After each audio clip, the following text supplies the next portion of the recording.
I'm Ashley. I'm Sean Thomas. I'm Jake. I'm Jordana. I'm Kara. And we're from Destin, Florida. Listening to the Weekly Pour podcast with TbT and Ace.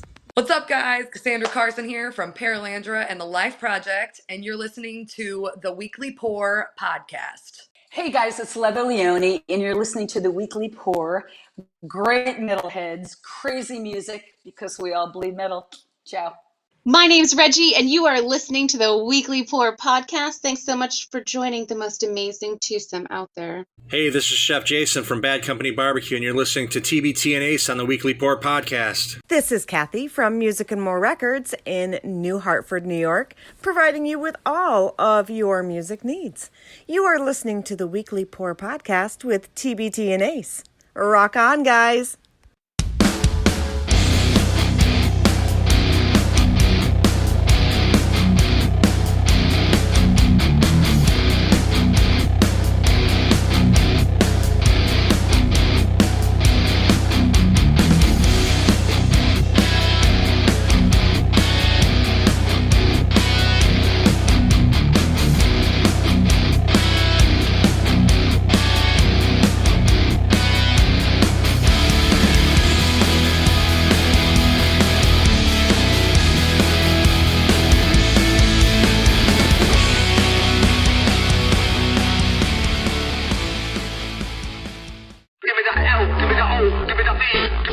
The Weekly Pour podcast, proving time and time again that success is 1% inspiration, 98% perspiration, and 2% attention to detail. Here are your hosts, TbT and Ace.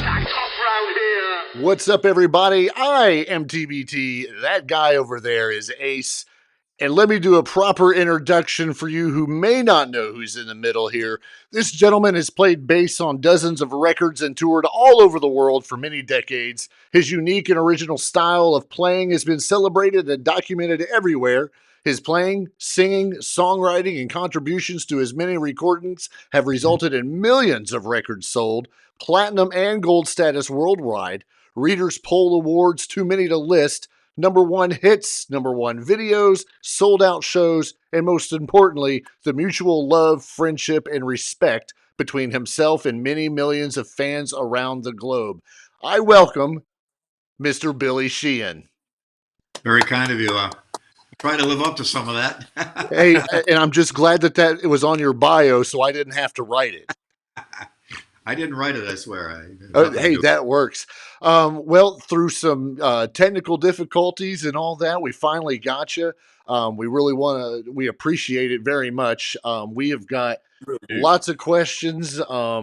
We've been, Ace and I have both been fans of yours for a while. Of course, when you came out with Mr. Big, that's when I remember it from back in the hair days. I can't say much about that anymore, but hey, there we go. But there's been so much that you've had going on that I don't know when you ever sleep.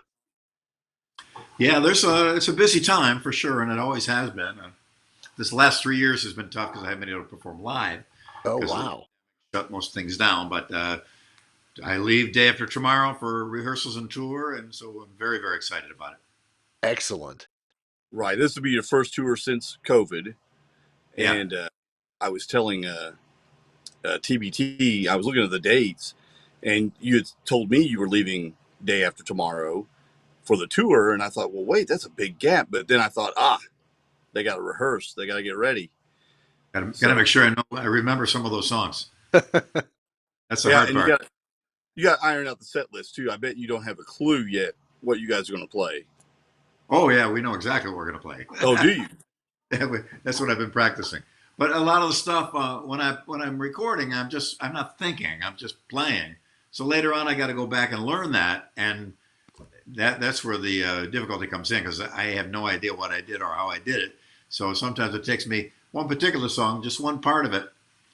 Took 2 or 3 days to figure out what in the world I was doing, and luckily I had the individual track here on my computer so I could listen to it alone, and even then it was tough. So we have our work cut out for us. Something about, I think it was Vivian Campbell, the guitar player when he played for Dio. he can't remember a lot of the things he played for Dio, that he had to sit down and watch YouTube videos of other people playing those parts and Yeah. relearn them, which I thought was interesting. Yeah, it's not uncommon. Well, it's kind of like us when we have to look at other people's podcasts to figure out what we're doing. Yeah, and what we're gonna talk. Well, you just a week ago, 3 was released, and I know I've been jamming the crap out of it for about the past week, and that's a Good to hear. phenomenal record. Thank you so much. We are, in fact, completely overwhelmed with the response. It's been just fantastic, and we're very, very grateful to people that have been clicking on us and listening to us in every format and buying a record. We were number 1 on a bunch of charts, and appropriately, we were number 3 in the whole charts, including everybody. Shania Twain got number 1 there, so Go figure. Good for her. Yeah, I'm going to throw it out there. Breakthrough is my favorite song. cool. Yeah, I've been working on that one. I don't think that's the right key though, but yeah. Well, at least I know it made the set list. Richie did a great job singing on everything, but that one in particular, he's just over the top. And of course, Mike on drums has just been spectacular to work with, and the job he did on this record, really, really great. I'm all about the drums when I'm playing bass, so I gotta listen to what he does and match up and weave in and out of them or stay on top of them and stuff. And he's always what a joy to work with him and play with him. So. And that's a unique thing about you guys is you're a 3-piece. Yeah, man, it makes life so much easier. Oh, I'm sure. Adding one more guy, and the arithmetic doesn't work its way out. It is not 25% more difficult. It's like 100% more difficult. So but on stage with 3 guys, a little triangle with one, the easy little corners, I can see Richie and Mike. Seeing 3 guys is more difficult. 4 is out of the question, and then from there on, I don't know what anybody does. But when there's 2 guys, it's easy to see them both and see what's going on. And likely the same situation for them. So we always know who's going where, what's going on. We do some improvisation, some impromptu things. We'll only do one show once in our life and never do it again. And we catch it. We pick it up and follow each other. Sometimes you jump ahead, sometimes behind, to the right, to the left, up, down. So for improvisation and on stage composition, if you'll allow, it's really a wonderful thing to have 3 guys. Yeah, because if you're looking around and all of a sudden you see Mike like next to you, there's probably an issue. Who's on the drums? Yeah, exactly. Now, musically, of course, the 3 of you are premier performers. Would you say this is some of the better people you've played with? I mean, you've played with a lot of talented people, so I'm sure that's a hard question to answer. But I know they're very talented. Well, thank you very much. I'm very lucky to play with a lot of incredibly talented people, and I've learned from all of them and had an amazing, wonderful time. Mike and Richie, after you get to a certain strata, and there's nobody really better or worse. It's just what you prefer, It's not. There's no more. Well, this guy can't do what this guy can do. So this guy obviously is a little better, but everybody can pretty much do what everybody else does, skill-wise. So then at that point, you just look at what flavor appeals to you the most.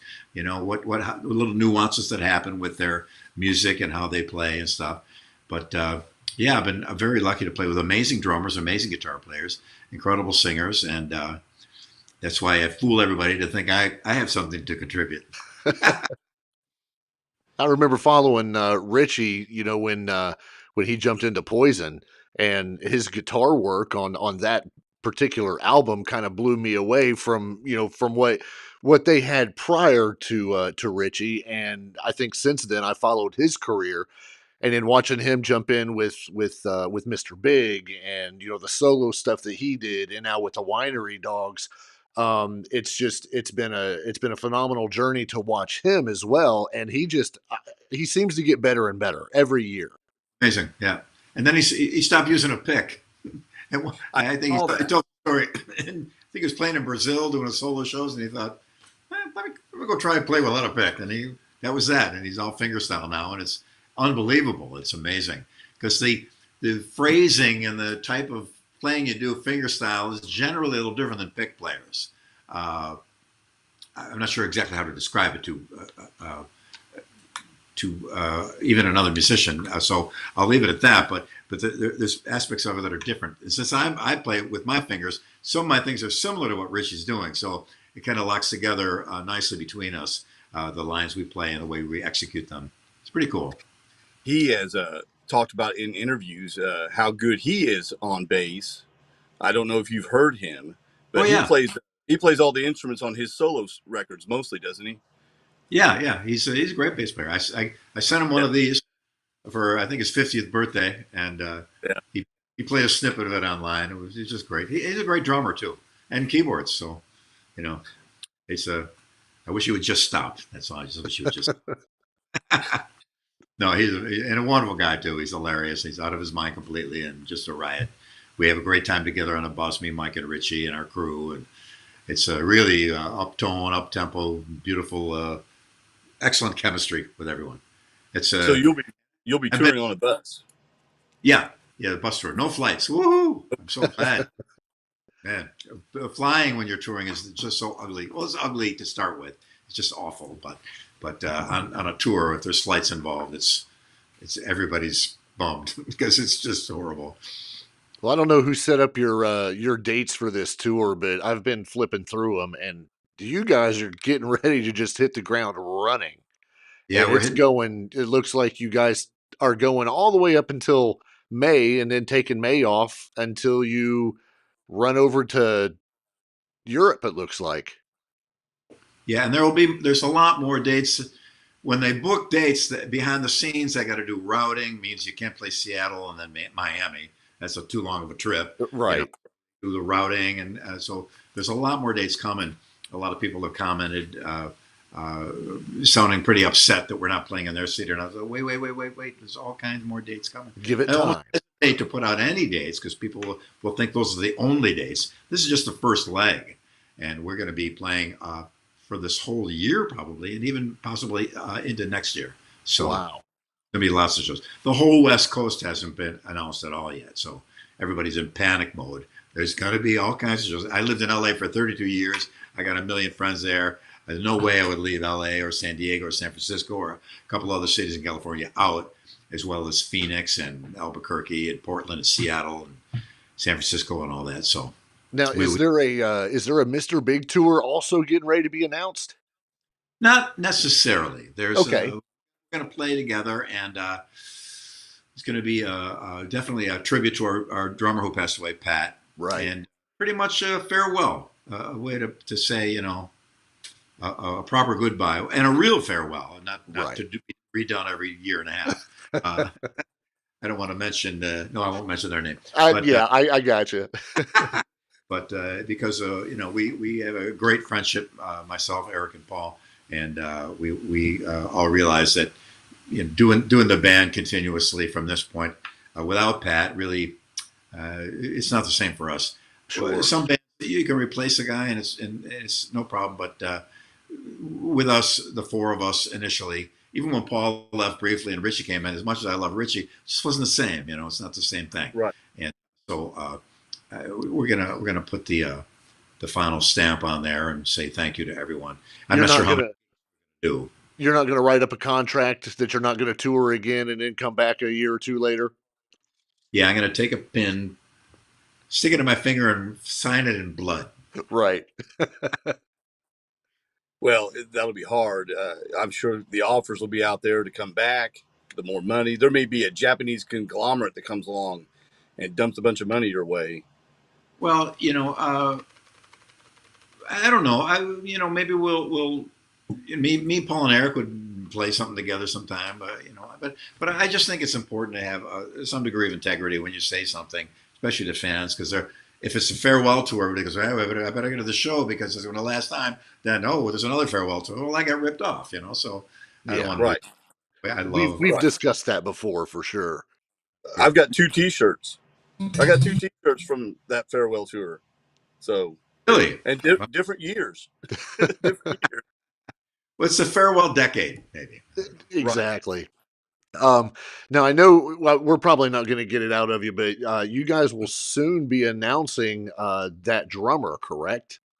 Yeah, we have a wonderful gentleman that's going to drum for us, and he's also got an amazing voice. So that was essential because Pat Torpey sang like a bird. He was just great at a range. So myself, Pat, and Paul would do the 3-part harmony behind Eric, and that's kind of was a big feature of the band. We need that. The drummer we used briefly after Pat passed away. We had some obligations we had to fulfill. Sure. Matt Starr, and he also played in the band when Pat was there, but couldn't do drums. Matt Starr, great guy, great drummer. Unfortunately, his vocal range is lower. We need that high, I don't know, tenor, alto, maybe it is. Right.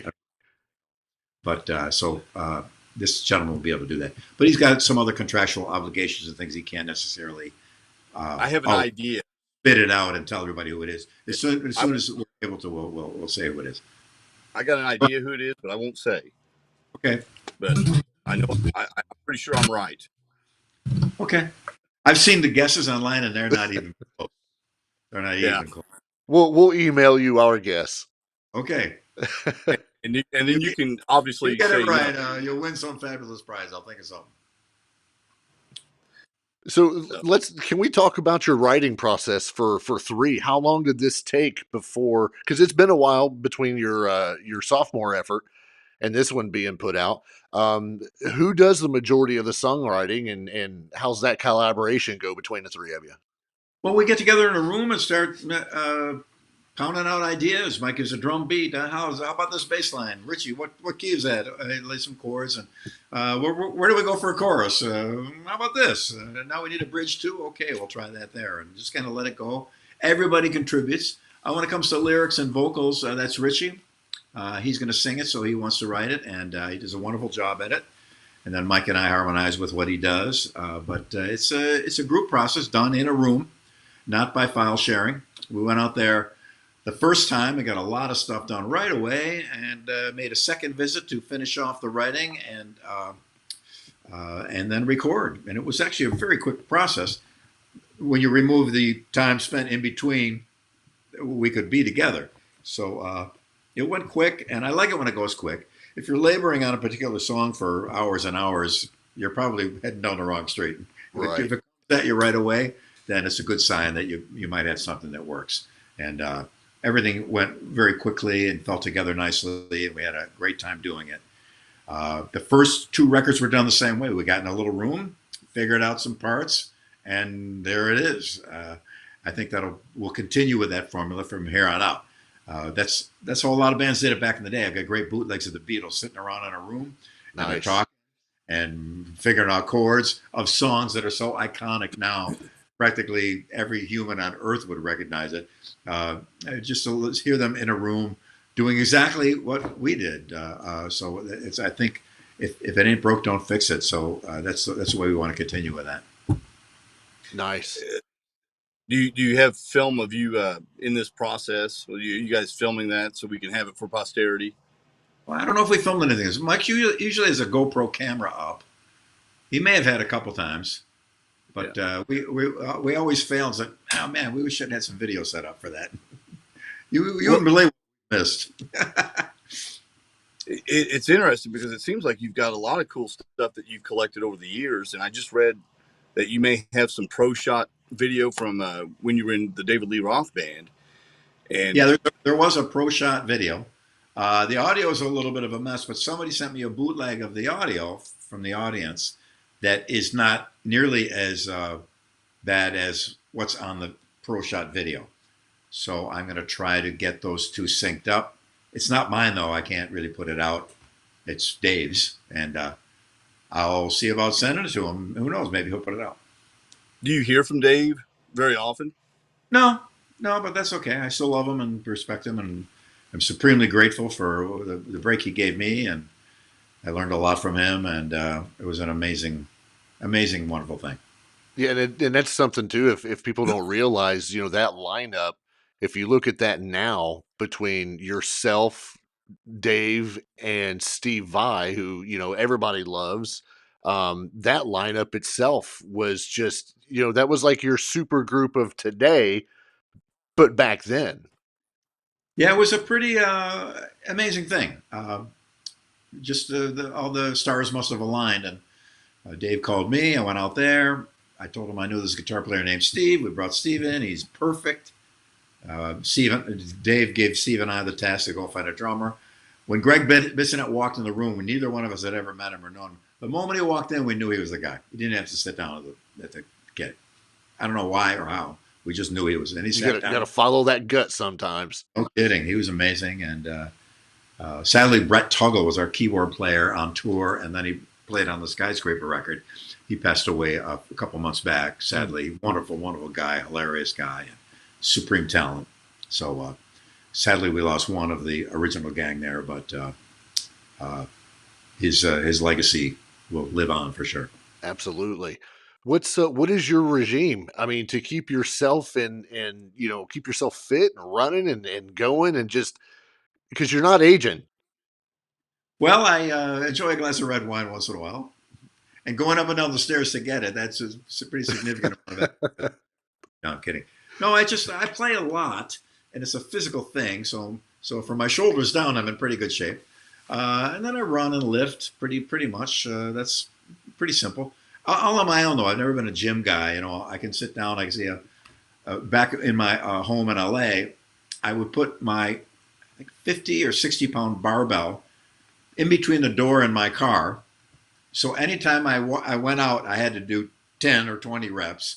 And every time I came home, I had to, and I even made it so if I forgot my keys and I had to go back upstairs, I had to do 10 more. So I'm pretty good with my self-discipline on things like that. So, but I know the day after that first show, I'd be using muscles I haven't used for a while. So for sure. Show 2 and 3 are going to be a little slower, and you might smell like what is that mentholatum deep heat I smell. Front row. Right, and you do move around still, even today, quite a bit on stage. Yeah, it's fun. I love to play, and it's a riot. A room full of your best friends and amazing people. It's an incredible thing. Being in a band is amazing. It's unreal. There's so much of life that you learn about, and so much of life improves for you when you're in a band. I see a lot of great players on YouTube and Instagram now, and I feel for them because, bro, you're amazing, but you're not in a band. You're not. I don't know. Maybe I'm just old, and that's how it used to be, and it never will be again. But being in a band is a riot. Performing live is a true test, and I've made friends all over the world as a result. I get email from unbelievable from Madagascar and Sri Lanka and India and China and Mongolia, Tibet, all over Africa, all over South America, all over Southeast Asia. And that's from being in a band. People say, what advice do you have for a young player? 3 things. Get in a band. Get in a band with songs. Right. Get in a band with songs that you sing. And look at everybody that did that. From Geddy Lee to Steve Harris to Chris Squire to John Entwistle to Jocko. He sang a bit in a couple of his bands. And all the best players were in a band. They had songs that you sang. Seems if you run the numbers, it's pretty sure shot that if you're gonna make it, that would be a likely way to have it happen, in my humble opinion. Right. Speaking of songs, I also listened to the Talus record that you put out. Thank you. Just in September. That is an impressive piece of work. Thank you so much. It means a lot to us. It's where I left. It's when I left the band in 1985 to go join Dave. Those are the songs we left behind. We want to have them properly recorded. Some of them are recorded live a little bit, but it was a quick recording that didn't really do them justice. But it's a little bittersweet because our singer Phil passed away soon after the record was done. Right. But I produced the vocals from my home here, and he was in Toronto, and we used a special software called Audio Movers where I could listen in real time. I don't know how they do it, but the output of the recording console comes right through my music computer, And then we do something similar to what we're doing now for talkback for me and Phil and the engineer. So I would have Phil on my camera, and he'd be at the mic singing the songs, and I'd be, if he had a word wrong or maybe something was the timing on something was a little funny, I'd coach him through it and stuff like that. And he stepped up to the mic and nailed it and gave 200% every time. Then we found out that he knew he was in trouble. We knew that he had a problem a while back. We didn't know it had come back, and we didn't know it would come back pretty devastatingly.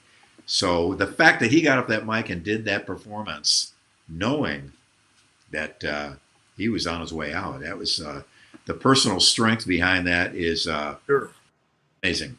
Well, and when you hear that, it kind of puts a little bit more into that album, as a listener, as a fan. And then, when you play the track that for Phil, it kind of, that puts a little bit more meaning and a little bit more heart into that.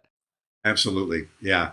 It was soon after we were mixing the record, and I was doing another record in Texas, and I saw my phone, and it was his brother calling, and I thought, I knew it. I know that we lost him.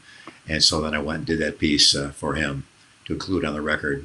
And what a great man, great performer, excellent songwriter, singer. And we had done a few shows too, and he was just back up to speed completely. It was amazing. And the drummer, Mark Miller, holy cow, as good or better than ever. Mark Machine Gun Miller got that nickname. It was perfect. What a powerhouse. And I remember Mike Portnoy sent me a photo of himself and two members of Dream Theater in their first rehearsal ever. And Mike's wearing his Talus shirt. Yes. Wow. He used to come see us at the L'Amour's in Brooklyn. And he was a big Mark Miller fan also. And Ray Lugier from Korn also was a big Mark Miller fan. He's just the sweetest guy, and is still as good as he ever was. And so we had a wonderful time in that brief moment, and sadly lost Phil. So we hope to maybe do some shows in honor of Phil.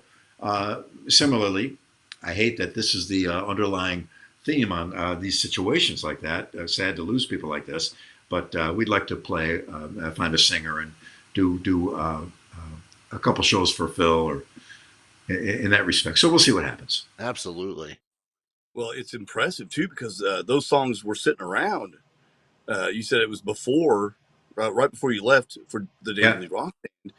And if he sang like that back then, and everyone sounded that good, I can't even imagine what that record would have done in 1985. Well, we had the choice of either, should we modernize everything and bring it up to speed and get it all to the year 2000, whatever it was? Let's do them the way we did them back then. Let's just do it how we did it in 1985. Get in the time machine, go back, and do it there. And that was, everyone was. Which is why I love the cover. I love the cover of that record because of that. The DeLorean. Hugh Son did that cover, and he was friends with Phil.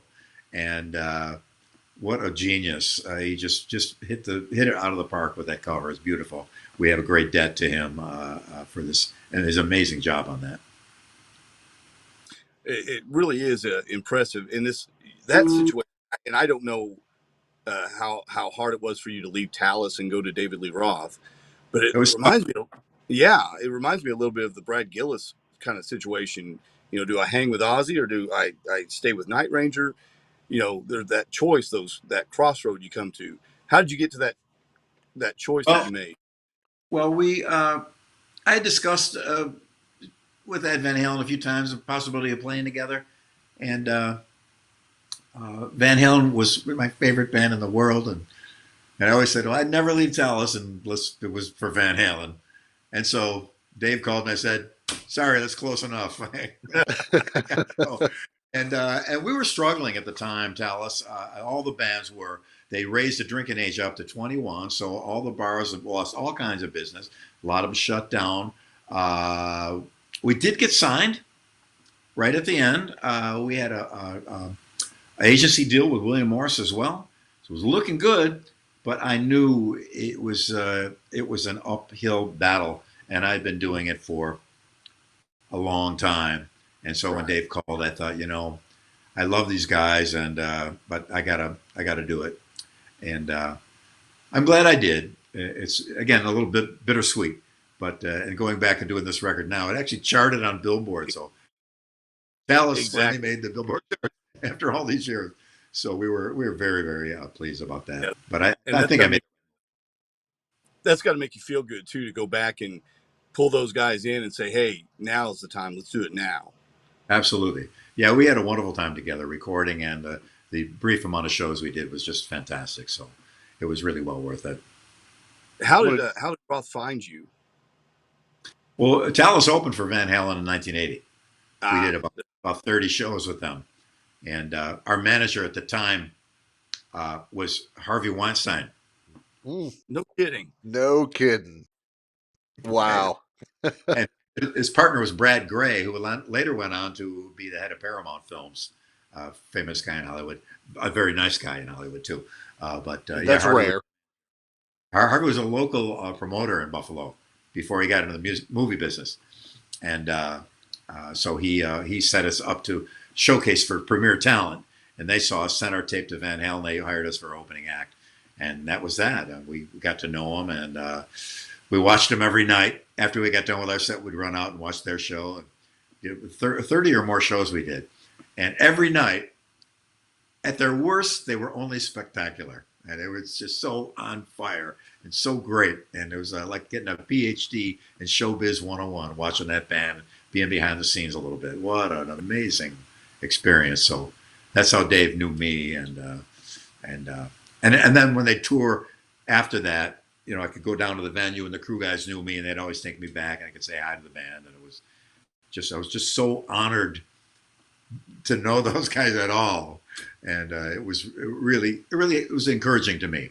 Their friendship and their kindness to me was extremely encouraging to me as a player. Even though I was in the middle of nowhere and heading further nowhere fast, in the back of my mind, knowing that Ed would take my call if I called him, that really kept the fire burning for me, and is really responsible for a lot of my push that ended up gratefully with some success. So I owe them a great debt. So I'm going to jump in the chat real quick. We've got a question that come across. Weston wants to know, what is your all-time favorite tune to jam on the bass? Oh, it's this. Let's see if anybody knows it.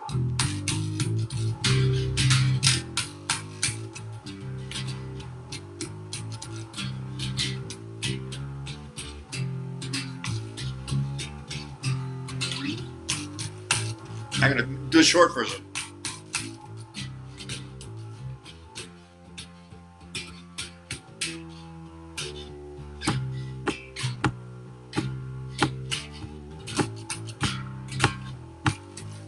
Any guesses? You know that one? I'm waiting to see if Weston jumps in here to guess since he asked the question, and he's not. It's by Chicago Transit Authority. Oh, and wow. It's called South California Purples. Nice. Oh, Of wow. their very first record. Just a cool jam. I just love that riff. And Rock Bottom by UFO is another one. I like that. Weston just came across it. He said, yeah, no clue.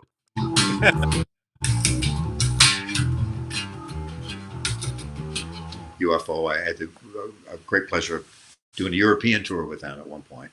And it was a great band back in the day. But usually some obscure thing. Or Tony McAlpine, we did a thing he entitled Billy's Boogie, which was a piece he wrote to play with me after we did his record, so we could have one of those little vinyl records that they used to put in Guitar Player magazine. Right. So that was a really tough.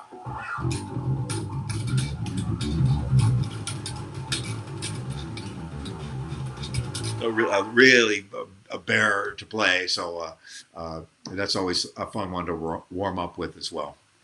Yeah, I'm just still sitting here in awe at the fact that Billy Sheehan's playing bass on my podcast. It probably sounds pretty awful through the computer speaker. I apologize for that. Oh no, we take what we can get. We don't complain.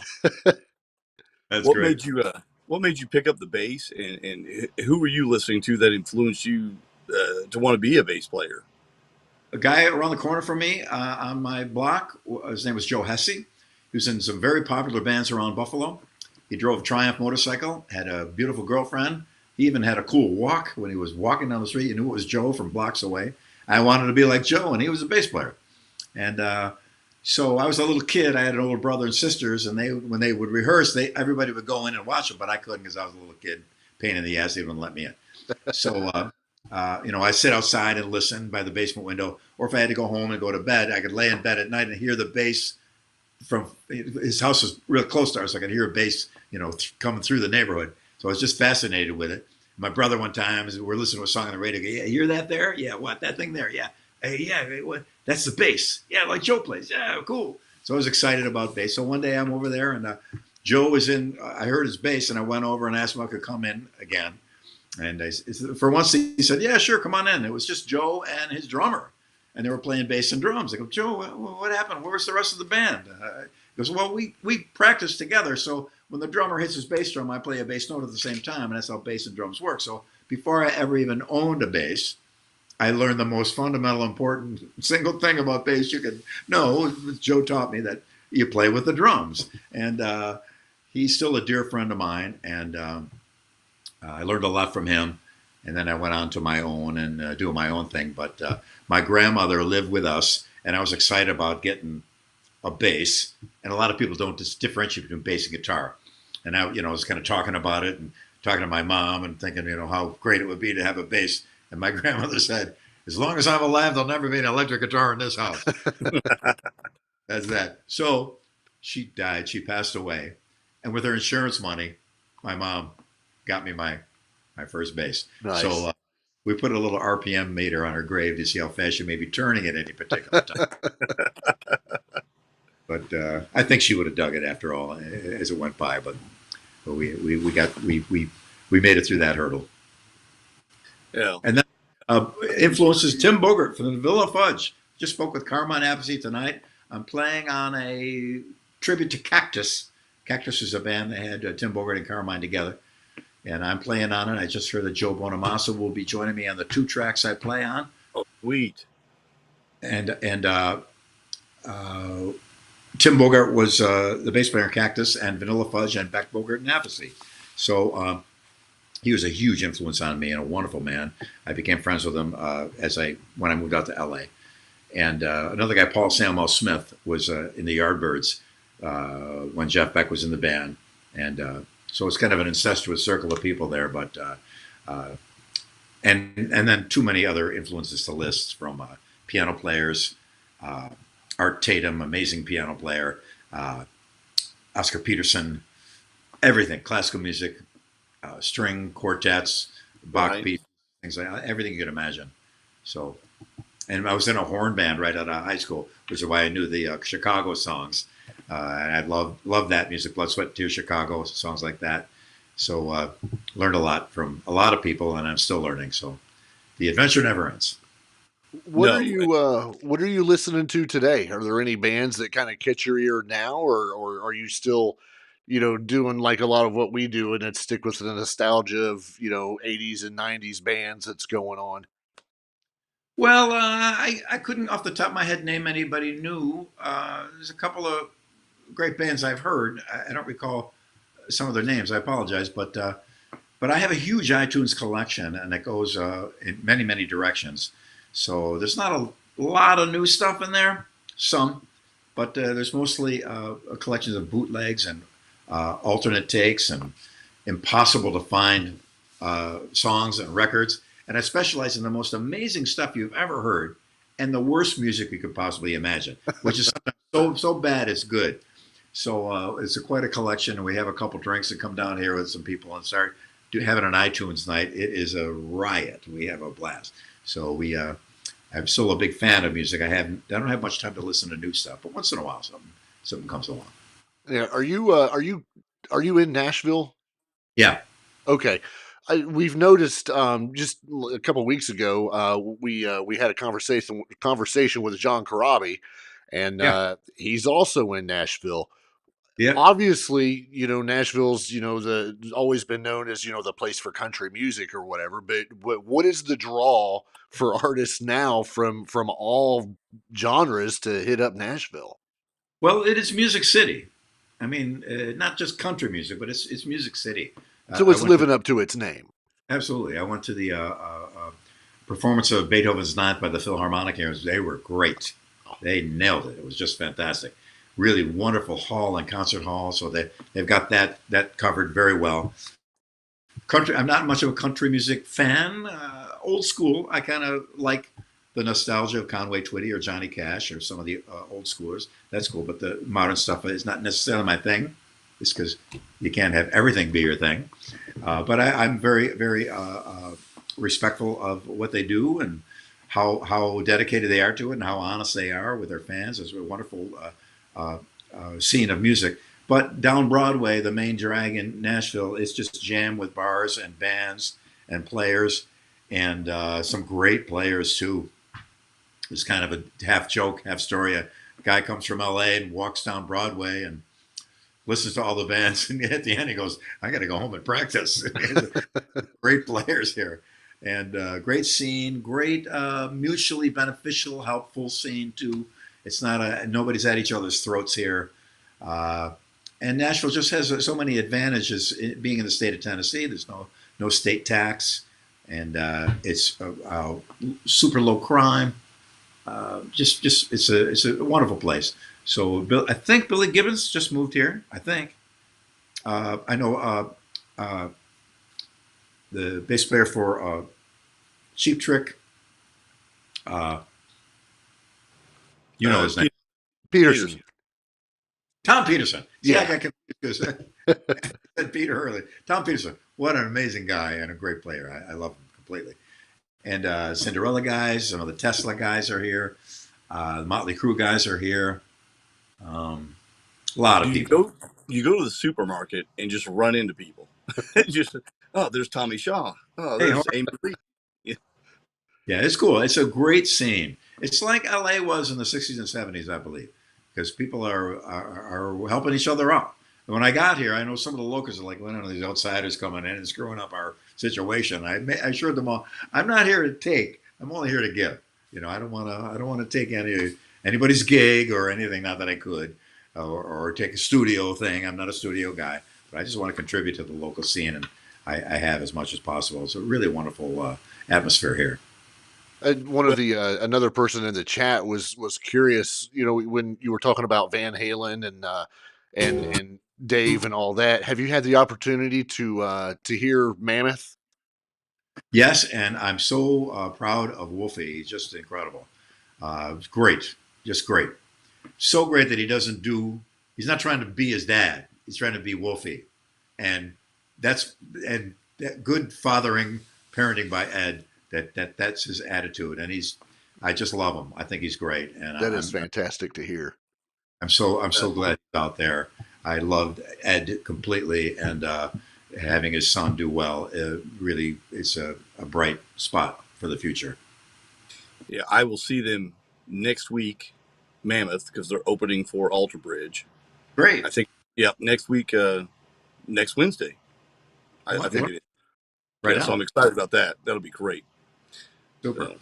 Yeah, I'm the only guy that ever played with everybody in Van Halen. Now, I played with Wolfie, technically, because Ed and I did a benefit show in Chicago. Myself, Ed Van Halen, Steve Lukather, and Pat Torpey were the band. Mr. Big drummer Pat Torpey. And we was going home. I flew home with Ed. And we had to stop and pick up his son. And so on the flight from Salt Lake City, where his wife Valerie was working and his son was there, we flew to LA, and Ed wanted to get some sleep. So I got some paper and pencils, and we did drawing games and number games and word games. So technically, I played with him, but just wasn't music. It still counts.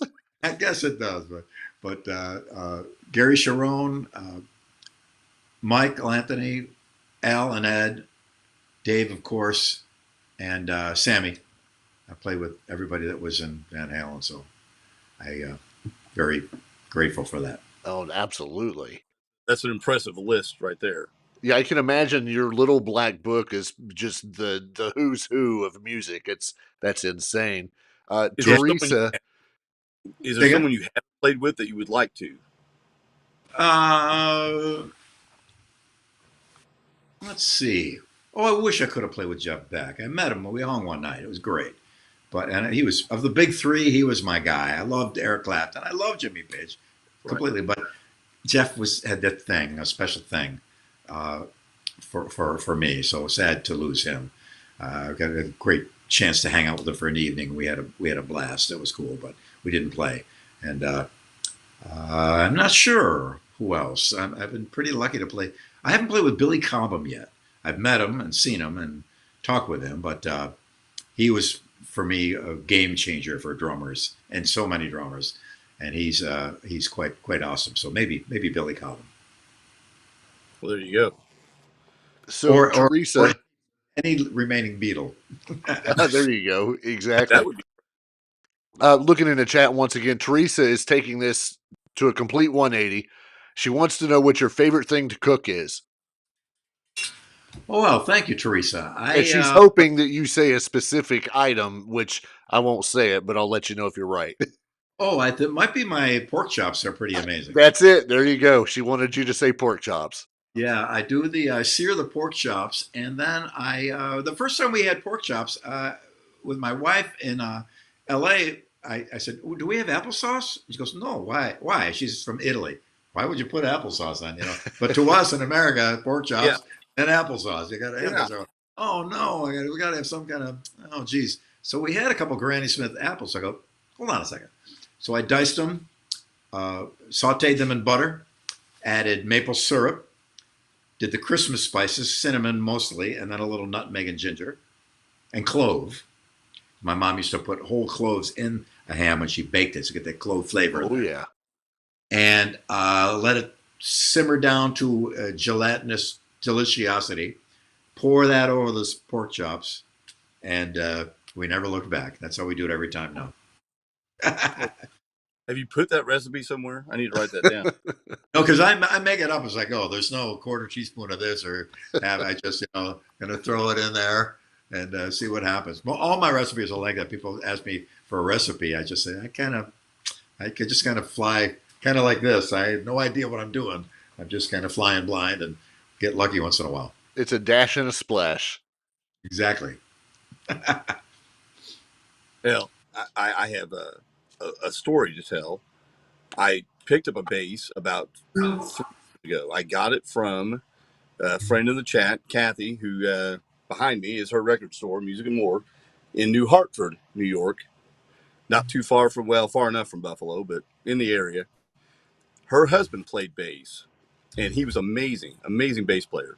Big fan of yours, but nice. I got his bass, and I wanted to learn to play it. I said, I need to learn from the best. I go to YouTube, and I find the Billy Sheehan instructional video.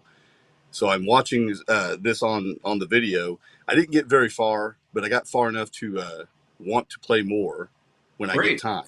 I just haven't had the time. But apparently, Kathy's husband, he passed, I think, in 2013. But he would sit and play to your tape and get so frustrated trying to do a lot of the tricks and the hammer-ons and little padiddles and all that he would she could hear him cursing upstairs and stomping the floor, and she thought it was hilarious. So I thought I'd tell you that. Oh, sorry for his loss, but that's a wonderful story. Yeah, there is a beginner bass video. I think that's the one I had. Okay, yeah, because I don't want to confuse the issue with all this nonsense. But I do master classes in Nashville, the music store very close to my home here. So I may do some in April when we take a little break. So I post it on my Facebook. So if you are in the area or near the area or going to be here, I recommend it because even for beginner players, as the twig is bent, so grows the tree.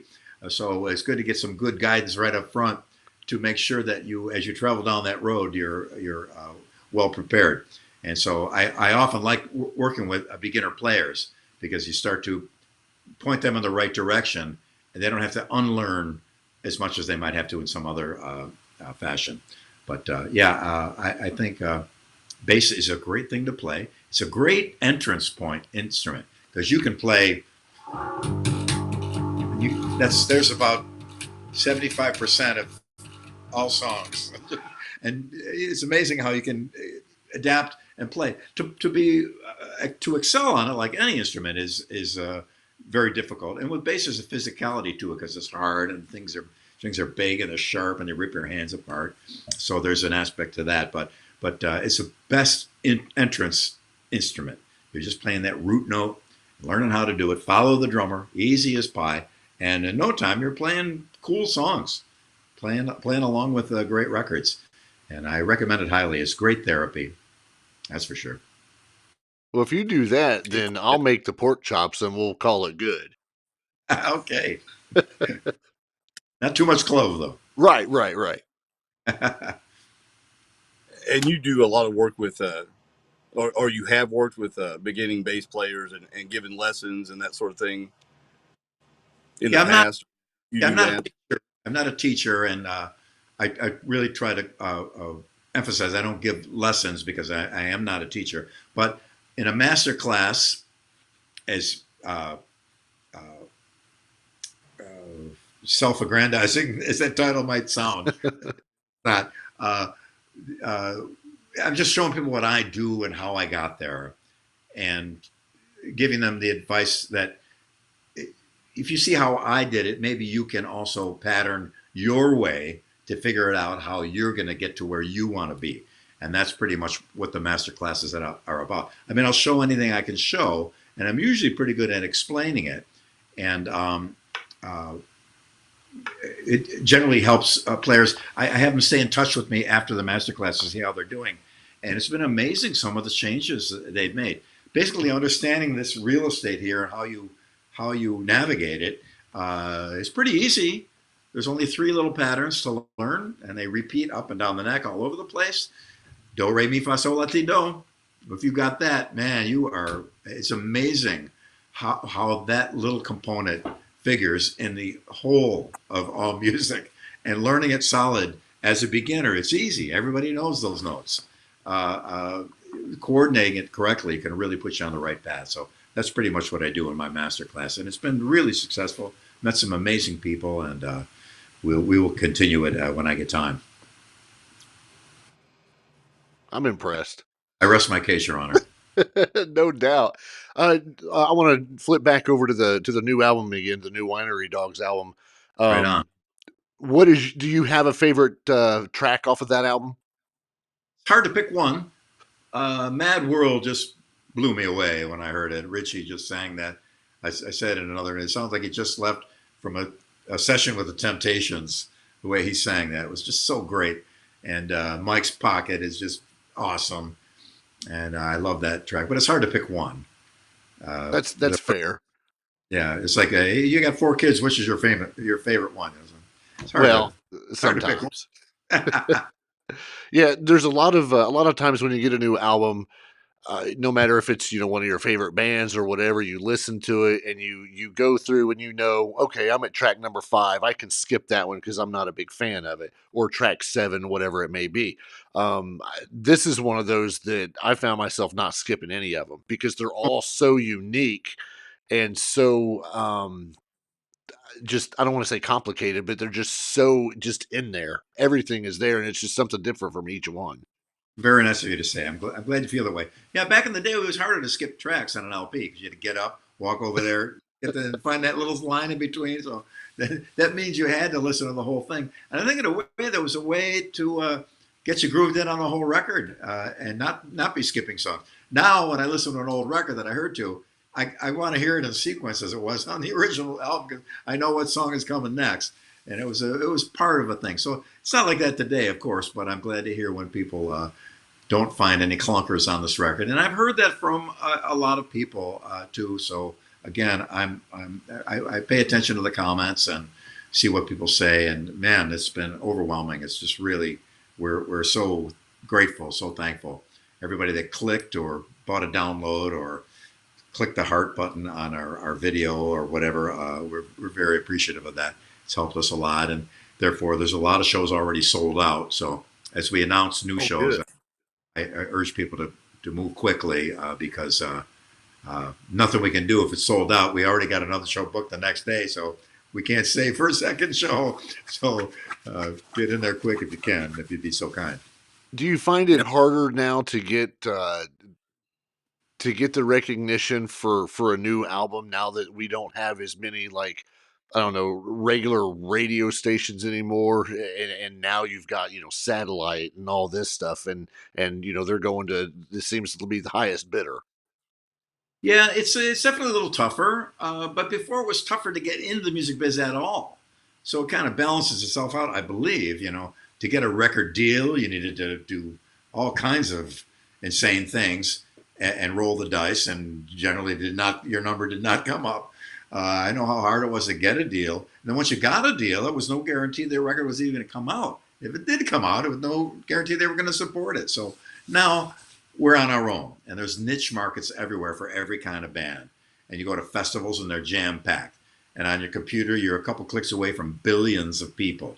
So there are great advantages too, as well as your laptop being equivalent or even more so than the most expensive studio that existed 15 or 20 years ago. You can do things you could never have ever done then at all. And you can do them easily now by yourself at home go to Guitar Center and get an interface, and you can do a quality recording that's as good as anybody. So the playing field is leveled out in some respects like that. It still is difficult for anybody to get proper success in any field, not only in music, in anything. It's still the same degree of difficulty. There's the same amount of people that get to the top of the mountain, and the same amount of people that kind of never get out of the valley. But I think it's just a different approach to how you do it. This record is put out by ourselves. There's no record company. We used record companies on our first two records, and it really didn't change much at all, except for us having to pay them an exorbitant amount of money. So this time we did it ourselves, and we're not so concerned with making money off records like it used to be a huge concern for everybody. Live performance is where we'll make our living, and with merchandise and such. So we're a live band, and we have that going for us. So this record is a little representative of what we're going to do live, and hopefully that will bring people out, and we'll be able to have some success that way. But it ain't easy. It's never been easy. There's different obstacles now. But I do believe, for real, that anybody, no matter who they are, anybody can do it. If you figure out the right thing. Ed Sheeran was busking, and somebody heard him. Look at that now. And what an incredible gig he's got. He goes out with his guitar in front of 20,000 people. Now, it's not like a whole bunch of people with him. It's just him. Thank you, good night. And he's great. He's awesome. There's amazing talent out there. So you gotta, having talent is one thing, and doing something with it is something completely different. And it ain't easy. I mean, read the books of bands that struggled, what happened to them on their way up. It's amazing what you go through. And I remember being back in Buffalo, still just thinking, what am I gonna do if I don't get somewhere? I'm starting to get up into my late 20s and 30 years old, and I'm thinking, uh-oh, I better something better break soon. And I got lucky, and the cards were dealt in a proper way there, and I happened upon some success. But there were amazing players back in the day, back in Buffalo. They never went anywhere. And every city's like that. Everybody knows some local band that was just incredible, but it never happened. It's tough. But I do think ultimately everybody has a shot. Though I did a clinic at Musicians Institute one time, and just to lay a little reality on them, I said, and there's about 400 people in the room, I goes, if one of you guys makes it, that's a high percentage.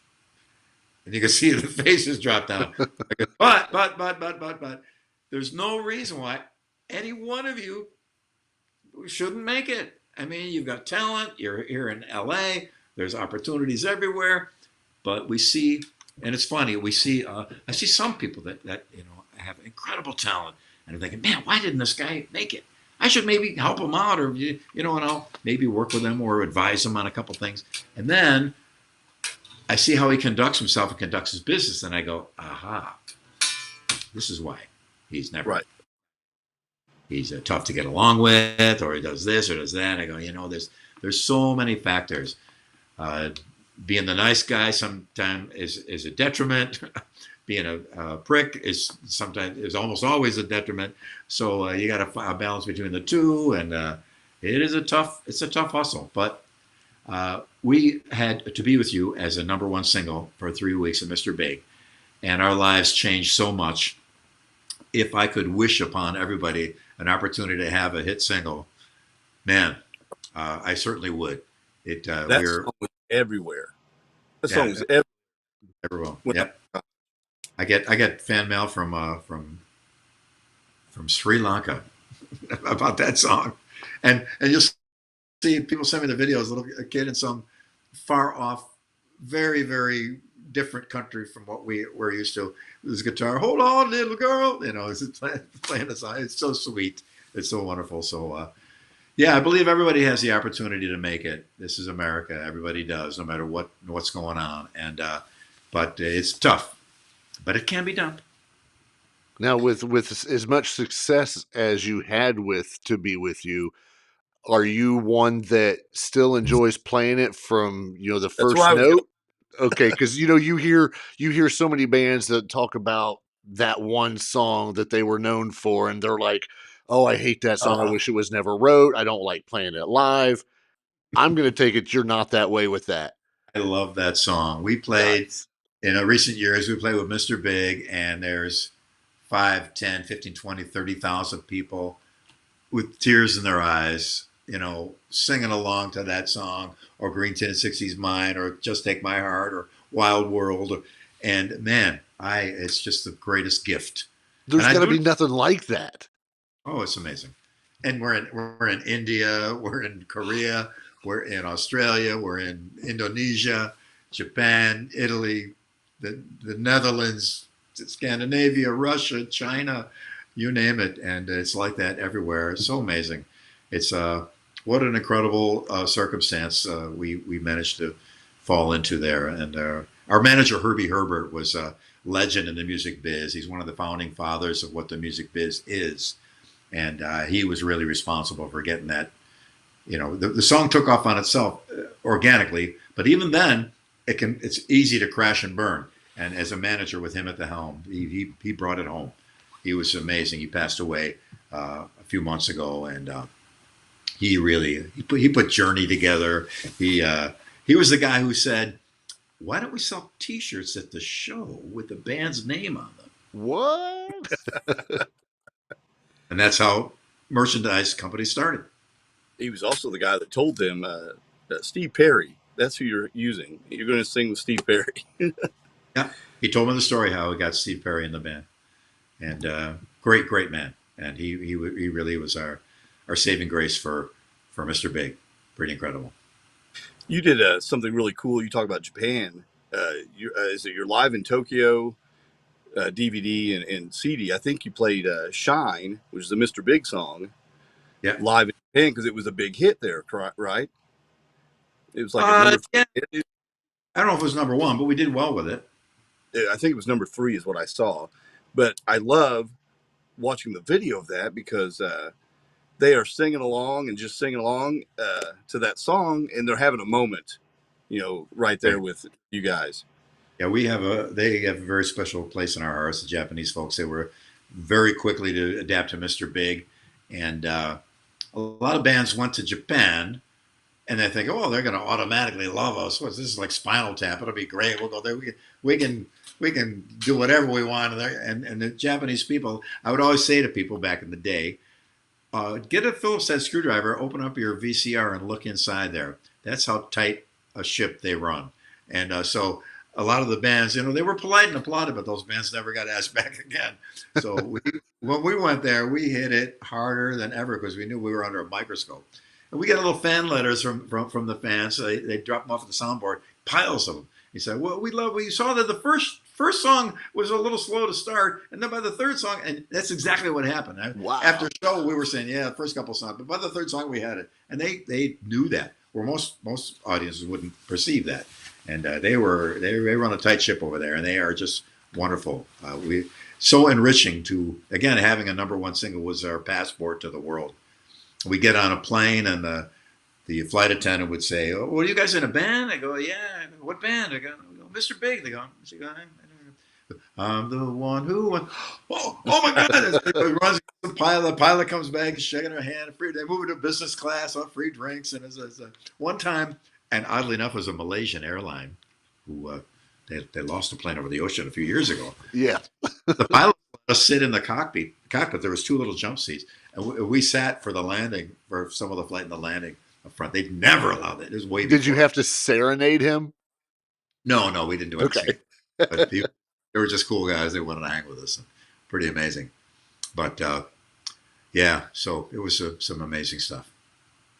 Yeah, I got to start writing. I got to get one song wrote. Get a couple of glasses of wine and a couple of band members together. The stories start coming hot and heavy, and there are many, many more stories that are just unbelievable. Some of the things we've been through. It's incredible. That's fantastic. Now, do you have anything cooking with Sons of Apollo? Yeah, we aren't playing presently, but I imagine we're going to probably do a record when we're done. Mike and I are done with the Winery Dogs. But as I said, this is going to be a long one for us. It may spill into next year. So that's good. That's good. Because I'm just dying to play live. I live to play live. I play live to live. And I haven't been able to play because there's the insane pandemic. So now that we're able to go out, I'm just so pleased. So it's going to be cool. So when we get a chance, I'd love to. I love playing with Sons of Apollo. Well, we won't say anything, but you're not going to be very close to where we're at yet. Now, I know there's more dates to come out, so we'll keep an eye on it. So, where are you guys? We are just 2 states north of you in Indiana. Okay. Yeah, we're going to do, a lot of the Northeast we haven't hit yet either, including my hometown of Buffalo. But I know the phone lines are heating up right now. They're negotiating all kinds of stuff. So hang in there. Have patience. Oh, yeah. There's no place we don't want to play. That's why it's funny when people comment, "Why don't you want to play in Detroit?" I go, "We love playing in Detroit. We used to play at, was it the Ritz or Harpo's in Detroit? We had a blast in Detroit. It's great. We had a wonderful time. Why wouldn't we want to play there?" And then I pointed out, we used to say there's only one place we wouldn't play, and that's if there was in a place with a shooting war. And then we played in, Mr. Big played in India. And there was a shooting war going on in the Northern Territories. They actually called truth. I speak the truth. They called a truce to have the show. No. And we were everywhere we drove, we had jeeps and military with weapons in front and behind us in a little convoy. And we were driving along, and I'm in one car. There's a military car ahead of us, and the guys with the guns were facing backwards. So and the roads are super bumpy. So they're bouncing around like this, facing us. And I'm looking at the guy like, "You better." And he goes to talk to his friend. He goes, "Hey," and I went, "You." we got out, and I felt bad. I didn't mean to be mad at the guy, but he was a little short guy. And I remember talking to him like, "If you point that at me one more time." We had quite an adventure. But so we love to play everywhere, and we will play everywhere, but it's not our choice. We have a product that agents sell for us, and that's a night of entertainment. And we can't choose who buys it. Sure. It's up to those who, but we're very, very thankful when a city brings us in and has us play in one of their venues. No matter what it is. We play tiny little places. We play gigantic places. We don't care. We just want to play. So hopefully we'll be able to hit everybody all over this great country. Yeah, that's one of the things as a fan you don't understand is why they're not here in Indianapolis, and why don't they come to Louisville? And that's what we've noticed lately. Like Indianapolis gets passed over a lot. They'll go to Louisville, whoever it is, but Indianapolis will get passed over a lot. It's so strange. Local promoters and venues, if there's a band coming through and they know they can make money and sell a show out and sell their tickets out, they'll hire that band. You know, if they're not sure, they might not want to. So, and the local scene, if you go out and support live shows and your local bands too, I really feel strongly about that. Get out and see the bands locally. Put the local bands under pressure to be amazing. And you never know, you may inspire them to get somewhere.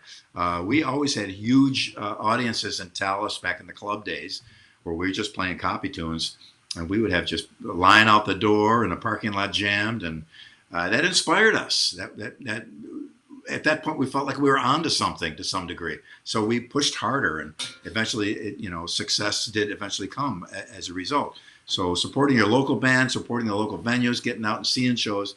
And now that the pandemic is fading away, people are more likely to go out and people have been starving for it too, because there has been no live shows. So if people would be kind enough to get out and support local shows and local acts, you'll see more coming through. Buffalo, we were very lucky because we had it's a heavy blue collar bar, beer drinking, whiskey drinking town where everybody would go out and see bands and party all night. And so we had every band come through. I saw Hendrix in Buffalo. It was my first show ever, was Hendrix. And just everybody, even in the local clubs, we had great A-list acts and stuff because we were out and about watching the band. So that means a lot. If you can support the local scene, it'll help. Yeah, they had a good local scene back in the 80s, early 90s. Goo Goo Dolls are from there, right? Yeah. Buffalo's a hot music scene. Rick James is from there. I don't know if he played much in Buffalo proper, but he's from there. One of the guys from Three Dog Night was from Buffalo. Bunch of people. Well, but Roth was born right up the road from us in Bloomington, so yeah, we got true. that. We got that. Yeah. Indiana. We get John Mellencamp and David Lee Roth. Perfect. Well, in Axel. Well, yeah, but that's like way north. Oh, yeah. Still counts. Come on. Okay, and Michael Jackson, if we're going to get that far. All right, there you go. So yeah, we've got a few. Well, I've got 7 acres here. You guys are always welcome to come play. I don't have enough plug-ins, so it'd have to be acoustic. I was going to say, what do you see your electric bill? Yeah, that's why I said, I know that's going to go. Either be spinning off the wall. Absolutely. Let me check the chat real quick. Everybody's just enthralled with everything. Who was it? Teresa had one more question, and I think you pretty much answered it. Her question is, what's the key for a band to make money on the road? And I think you were talking about merchandise and, just... Well, you got to be, first of all, you got to be awesome. You got to be a great band. When people go up and see you, they got to be taken with some aspect of you. You have to touch them. You're not going to sell any merchandise or any tickets if you're not doing something that people love. And in my growing up, we were lucky we were played in a copy band. And as a copy band, you play hits, all kinds of hits. So you get used to playing hits. So your songwriting later on, you got this hit kind of mentality. It helps you as a songwriter to play copy tunes. I have a bootleg of the Beatles' very first demo, 20 songs. Guess how many are original songs? 3. 4. Wow. Wow.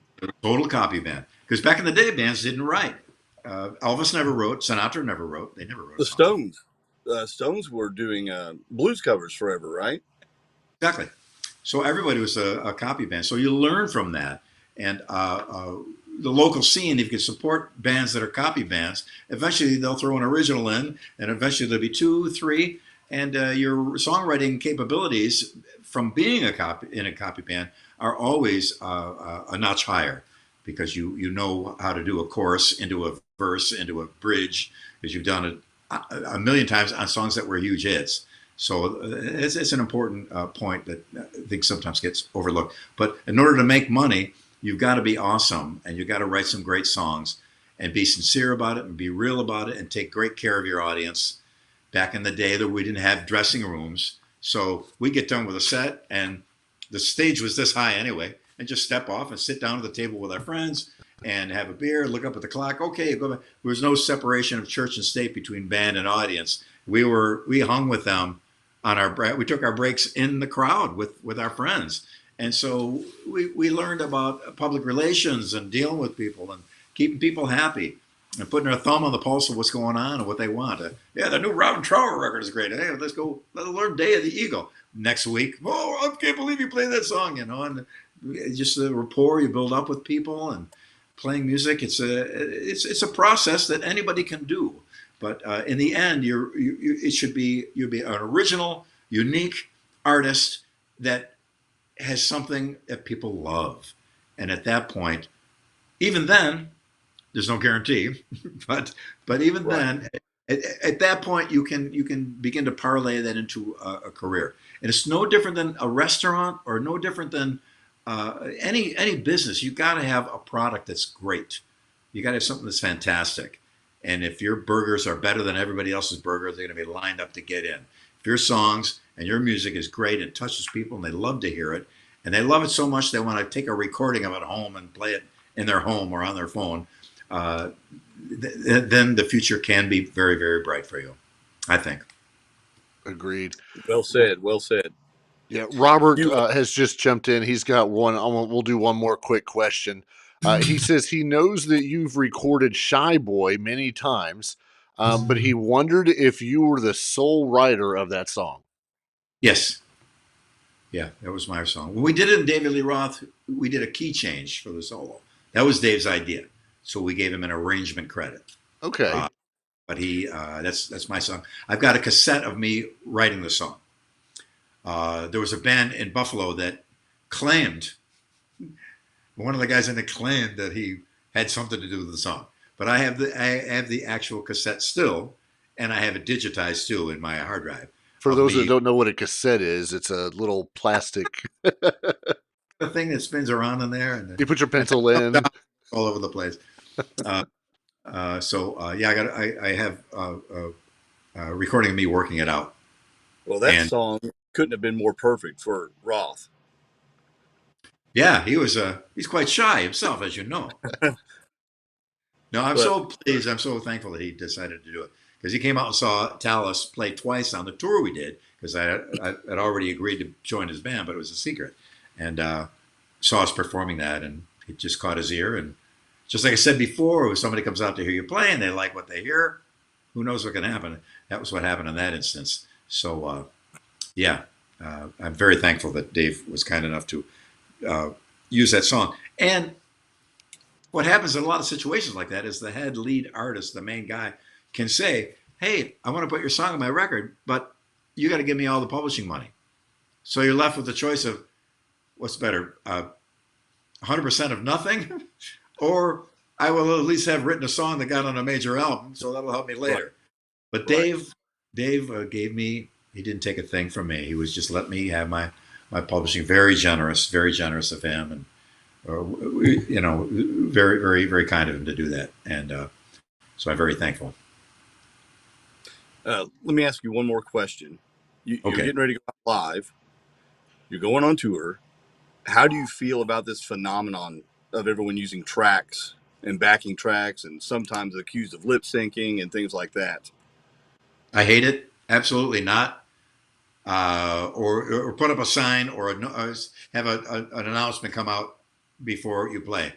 I just don't like it at all. I've never been. I had to do a tour in Japan with a Japanese band that used tracks, but it was only because their songs were elaborate and they couldn't carry a full orchestra with them.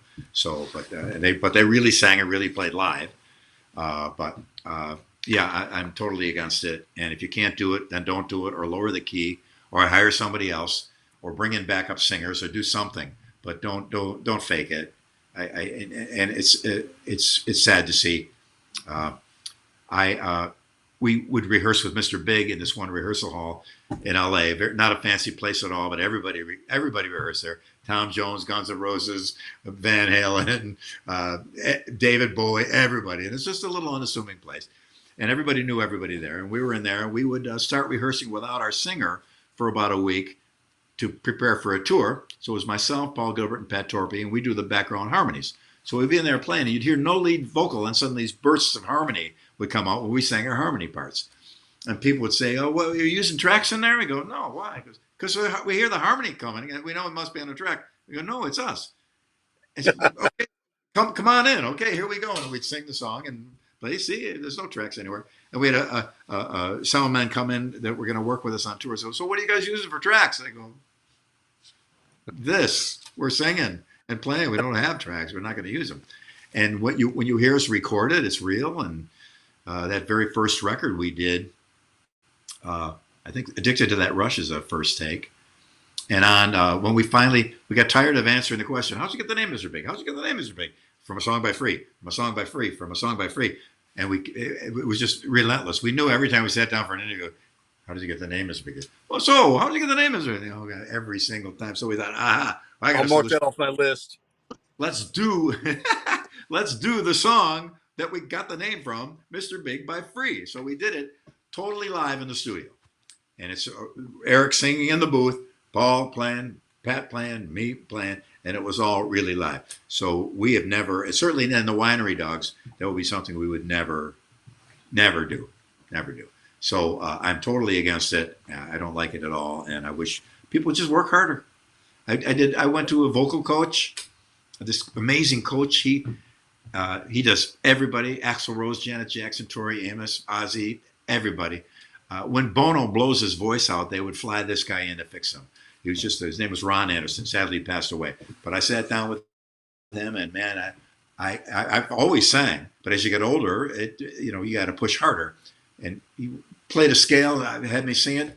He stopped and he goes, "Mister, you're working way too hard. Let me show you how it's done." And then, man, my voice, effortless. Another 2 whole steps on top of my range. No problem at all. And no accurate notage. I'm on pitch, but it took work. It's not just gonna. As you get older, your voice can fall apart. So you need to work on it. Tony Bennett sang right up into his 90s, I think. Yeah, he still is. Steven Tyler, we did a tour of Steven Tyler in Europe on the Get a Grip tour. He sang every night, nailed it every single night, hit every note, bang, no problemo. So it can be done. Just takes work. He's still doing it from what I hear, yeah. Amazing. Richie sang, we did 9 shows in a row on our first tour. And for a lead singer, that's tough because there's two little vocal cord flaps there. Yeah. We did 9 shows in a row. No problemo. He went to Ron Edison also. You learn how to do it right. So it takes some effort. So the tracks thing is a cheating way out, in my humble opinion. So kids, don't do it. Lame. Play live. Exactly. Yeah, right.